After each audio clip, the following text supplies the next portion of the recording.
زموږ د پولیسو 119 شمیره فعاله ده. د کندوز پولیسو د رسنیز کانفرنس په ترڅ کې خپلې 6 میاشتنۍ لاسته راوړنې رسنۍ کړې. د دې ولایت د پولیسو ویان چې نن یې خبریالانو ته خپل روبوار راپور وړاندې کوه ویل یې چې په تیرو 6 میاشتو کې د دې ولایت پولیسو 600 کسان د مختلفو جرمونو په تور نیولي دي. سرچینه زیاتوي چې له تورنو کسانو څخه 24 میله مختلف النوع وسلې په لوړه اندازه مخدرات توکي هم ترلاسه شوي دي.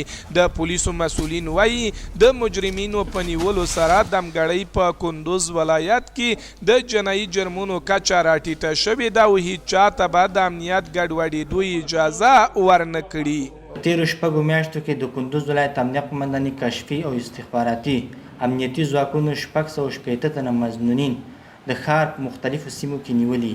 له یادو نیول شویو مظنونینو سره 33,215 ګرامه نشهیي توکي، 33 مختلف نوع اسلحې نیول شوي چې په یادو نیول شویو مظنونینو کې وناسیه ښځې او ماشومان هم شامل دي. چې د نشهیي توکو کاروبار پلور کوي هغو سره د موږ جدي مبارزه روانه ده او د قندوز د مجاهد پروره ولس نه د موږ دا تقاضا ده، خواهش دې کوو چې موږ سره کومک او همکاري د دوی په اړه کړي دي، لا هم زیاته همکاري موږ سره وکړي.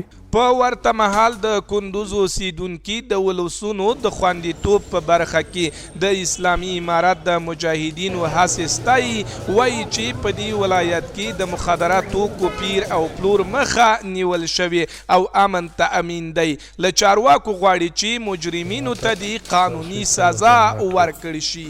امنیت ډېر ښه شوی دی، خلک خپل ورځنی کاروبار په عادي توګه په مخ ته وړي او جنایي او جرمي پیښې کمې شوي دي. د اختطاف، قاچاق او د هیروینو مثلا د مخدراتو کو فعالیت، کښت، قاچاق په بېسارې توګه کمې شوی دی. یا خلک وخت امنیت دغه مجرمین چې نیول شوي دي دغه باید نور هم زیات شي او دغې ته د قانوني چلند سره باید د سره باید قانوني چلند وشي او باید دا لړۍ نور هم دوام وکړي. دا مجرمین، دا خلافکاره خلک باید ونیول شي.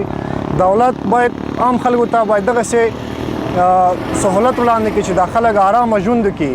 د یادولو ده چې داسې مهال د کندوز پولیس خپلې 6 میاشتنۍ لاسته راوړنې له خبریالانو سره شریکوي چې د دې وړاندې هم په دې ولایت کې امنیه قومندانۍ د وسلو او مخدرات توکو د لوی قاچاقبرانو د نیول کېدو خبر رسنۍ کړی و.